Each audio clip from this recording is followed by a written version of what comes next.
Hello my dear students, स्वागत है आप सभी का brainstorm the daily challenge series में। तो इसी सीरीज में आपको कल एक क्वेश्चन गिवन था। आई होप सभी लोगों ने उसको ट्राई किया होगा।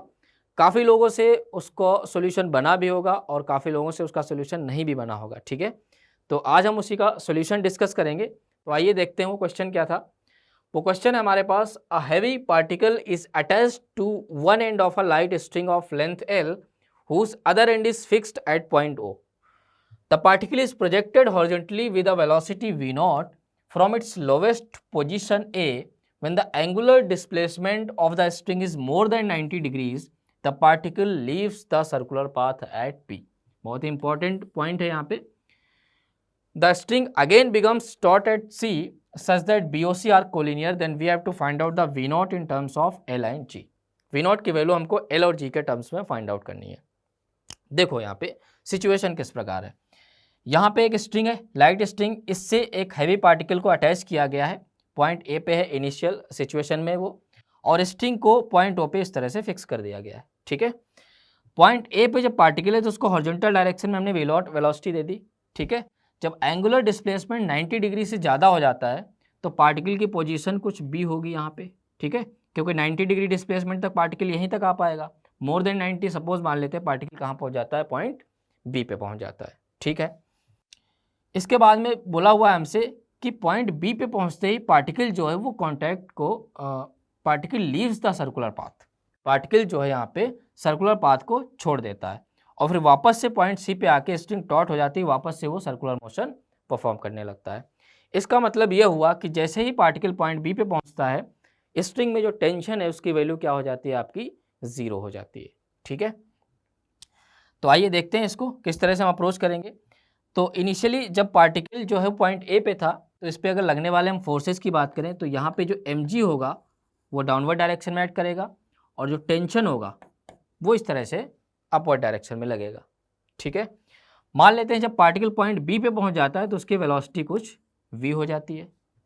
ठीक है, तो यहाँ पे जब पार्टिकल पॉइंट बी पे पहुँचेगा तो इस पे कौन कौन से फोर्सेस एक्ट कर रहे होंगे।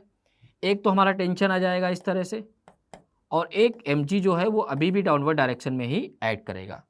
तो टेंशन और mg का एक कंपोनेंट मिलके इसको क्या कर रहे होंगे, सेंट्रीपिटल फोर्स प्रोवाइड करवाएंगे। तो अगर हम यहाँ पे इस एंगल को कुछ थीटा कंसीडर कर लें तो ये वाला एंगल जो हो जाएगा वो 90 माइनस थीटा हो जाएगा। Again this angle will be theta. तो mg का जो कंपोनेंट आ जाएगा इसके अलॉन्ग वो आपका आ जाएगा mg कॉस थीटा।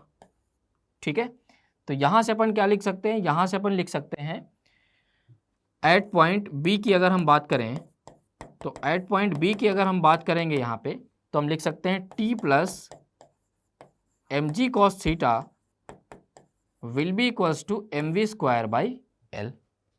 ठीक है, पॉइंट बी पे जो पार्टिकल है वो इस पाथ को छोड़ देता है, मतलब टेंशन की वैल्यू क्या हो जाती है, आपकी 0 हो जाती है। तो एम से एम यहाँ पे कैंसिल आउट हो जाएगा, यहाँ से आपका आ जाएगा v square will be equals to L g cos theta. ये आपकी बन जाएगी फर्स्ट इक्वेशन। नाउ अगर हम यहाँ पे पॉइंट ए और पॉइंट के बीच बी के बीच में अगर हम वर्क एनर्जी थ्योरम को यूज़ करें तो यहाँ पे हम देख सकते हैं mg और टेंशन दो फोर्स लग रहे हैं, इनका वर्क अगर हम लिखेंगे तो चेंज इन काइनेटिक एनर्जी से हमको v0 और v में रिलेशन पता चल जाएगा। तो उसके लिए हमको क्या करना पड़ेगा, वर्टिकल डायरेक्शन में नेट डिस्प्लेसमेंट निकालना पड़ेगा। तो ये लेंथ आपकी l है, ये वाली लेंथ आपको फाइंड आउट करनी पड़ेगी। इसको फाइंड आउट करने के लिए बहुत ही आसान है, ओ बी लेंथ आपको l गिवन है, ये एंगल आपका है 90 माइनस थीटा, तो ये आपका हो जाएगा l साइन 90 माइनस थीटा, वो हो जाएगा आपका कॉस थीटा, तो ये आ जाएगा आपका l कॉस थीटा। तो वर्टिकल डायरेक्शन में जो नेट डिस्प्लेसमेंट हो जाएगा वो हो जाएगा आपका l plus l cos theta. अब mg फोर्स तो डाउनवर्ड डायरेक्शन में लग रहा है, तो mg का जब आप वर्क लिखोगे तो आप क्या लिखोगे, minus mg l plus l cos theta. अगर हम यहाँ पे टेंशन के वर्क की बात करें तो टेंशन का वर्क यहाँ 0 होगा, क्योंकि टेंशन फोर्स जो है किसी भी पॉइंट पे अगर हम देखें तो डिस्प्लेसमेंट के परपेंडिकुलर डायरेक्शन में लग रहा है, तो टेंशन का वर्क हमेशा 0 आएगा।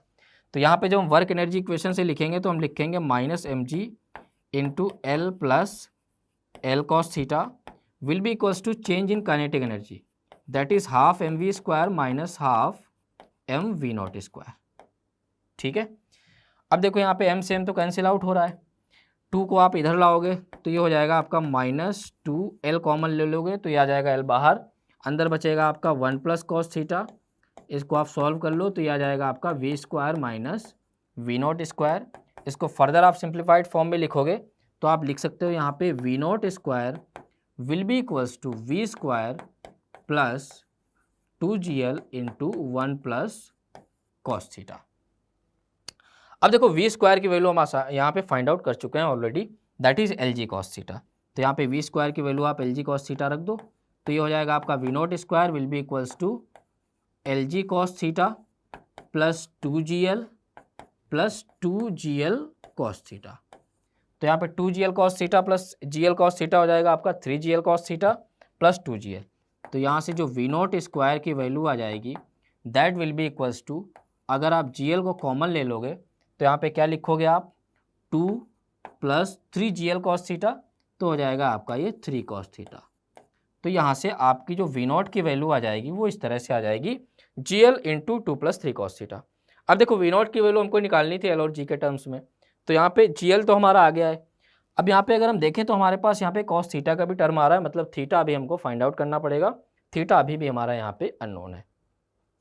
तो थीटा को फाइंड आउट करने के लिए हम क्या करेंगे, यहाँ पे सिंपली जैसे ही पार्टिकल पॉइंट बी पे पहुंच जाता है वो क्या करता है, यहाँ पे सर्कुलर पाथ को छोड़ देता है, मतलब पार्टिकल क्या करेगा, प्रोजेक्टाइल मोशन परफॉर्म करेगा, कहाँ से, पॉइंट बी से लेके पॉइंट सी तक। तो वहाँ पे प्रोजेक्टाइल के कॉन्सेप्ट को यूज़ करके हम आसानी से थीटा की वैल्यू को कैलकुलेट कर सकते हैं। ठीक है, तो आगे हम चलते हैं और देखते हैं। यहाँ पे ये हमारा सर्कुलर पाथ है इस तरह से, ये है आपका पॉइंट बी, ठीक है, वेलोसिटी आपने v मानी हुई है, यह है पॉइंट आपका c। तो यहाँ से क्या करेगा पार्टिकल, इस तरह से कुछ प्रोजेक्टाइल मोशन परफॉर्म करेगा। ठीक है, एंगल ऑफ प्रोजेक्शन आपने थीटा माना हुआ है, एंगल ऑफ प्रोजेक्शन आपने क्या माना हुआ है, थीटा। ठीक है, तो यहाँ पे अगर हम प्रोजेक्टाइल को कॉन्सेप्ट को यूज़ करेंगे तो यहाँ पे ये प्रोजेक्टाइल ऑन इंक्लाइन प्लेन हो जाएगा, जैसा कि आपको दिख रहा होगा बी सी यहाँ पे क्या है, इंक्लाइंड है हॉरिजॉन्टल से। तो प्रोजेक्टाइल ऑन इंक्लाइन के लिए क्या करना पड़ेगा हमको, यहाँ पे जी के कंपोनेंट्स करने पड़ेंगे और इक्वेशंस ऑफ मोशन का यूज़ करना पड़ेगा। तो सबसे पहले हम क्या करते हैं, जी के कंपोनेंट्स कर लेते हैं। तो ये एंगल अगर थीटा है आपका तो ये वाला एंगल आपका हो जाएगा 90 माइनस थीटा, ये वाला एंगल भी आपका कितना हो जाएगा 90 माइनस थीटा। जी जो होगा आपका वो डाउनवर्ड डायरेक्शन में एक्ट करेगा इस तरह से, तो ये एंगल आपका कितना हो जाएगा, ये आपका थीटा हो जाएगा। तो जी के जब आप कंपोनेंट्स करेंगे तो यहाँ पे जो along the line B C component आएगा that will be equals to g cos theta, और ये कंपोनेंट आपका हो जाएगा जी साइन थीटा। अब यहाँ पे बी से लेके सी तक आप क्या करो, इक्वेशंस ऑफ मोशन का यूज़ कर लो। तो अगर हम बी सी लाइन के परपेंडिकुलर बात करें तो बी सी लाइन के परपेंडिकुलर जब हम बात करेंगे यहाँ पे, तो परपेंडिकुलर डायरेक्शन में पार्टिकल पॉइंट बी से चलना स्टार्ट करता है, वापस से पॉइंट सी पे आ जाता है, मतलब बी सी के परपेंडिकुलर डायरेक्शन में जो नेट डिस्प्लेसमेंट हो रहा है वो क्या हो रहा है आपका, जीरो हो रहा है।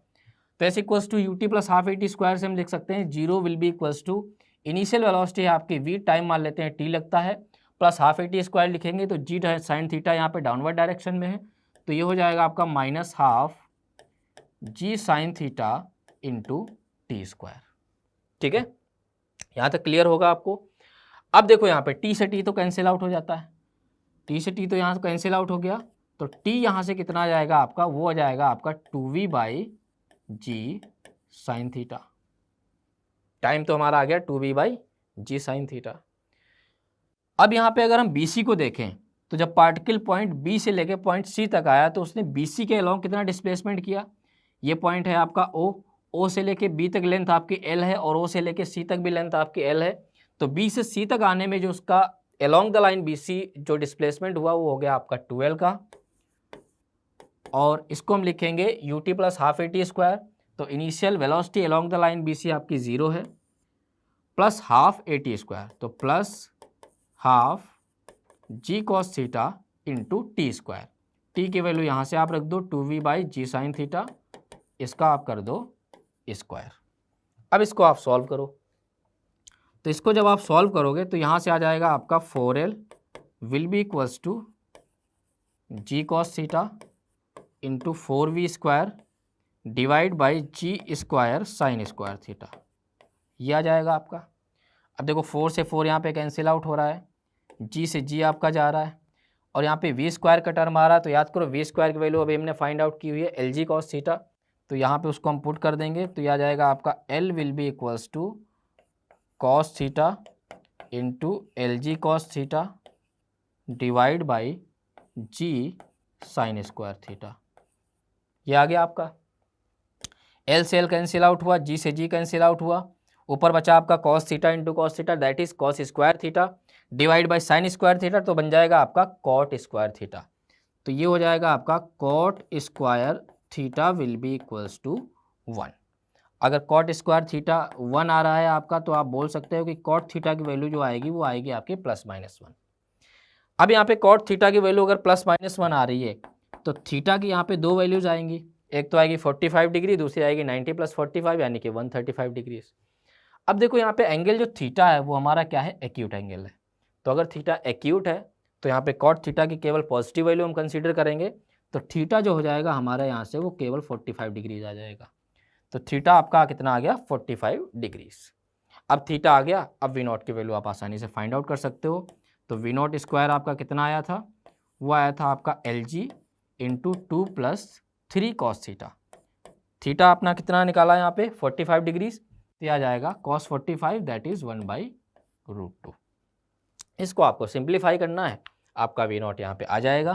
तो ये हो जाएगा आपका v naught square will be equals to L G, √2 इधर आ जाएगा, तो ये हो जाएगा आपका 2√2 + 3 डिवाइड बाई √2। इसको फर्दर अगर आप सिंप्लीफाई करेंगे, तो फर्दर सिंप्लीफाई करने के लिए आप क्या करो, यहाँ पे √2 से ऊपर नीचे आप मल्टीप्लाई कर दो। तो यहाँ से जो आपका वी नॉट आ जाएगा वो आपका आ जाएगा स्क्वायर रूट के अंदर, एक तो आ जाएगा आपका एल जी, √2 से जब मल्टीप्लाई करोगे आप न्यूमरेटर और डिनोमिनेटर में, तो ये हो जाएगा आपका 2 × 2 यानी कि 4 + 3√2 डिवाइड बाई √2 × √2 दैट इज 2। तो ये हो जाएगा आपका इस तरह से 2। तो वी नॉट की जो वैल्यू हो जाएगी वो आपकी आ जाएगी कुछ इस तरह से, that is square root of L G into 4 + 3√2/2। ठीक है, तो यही हमको क्या करना था, बेसिकली फाइंड आउट करना था। तो काफ़ी अच्छा क्वेश्चन था, ये कॉन्सेप्चुअल क्वेश्चन था। इसमें आपने देखा होगा वर्टिकल सर्कुलर मोशन का भी कॉन्सेप्ट यूज हुआ, आपने प्रोजेक्टाइल ऑन इंक्लाइन को भी देखा यहाँ पे।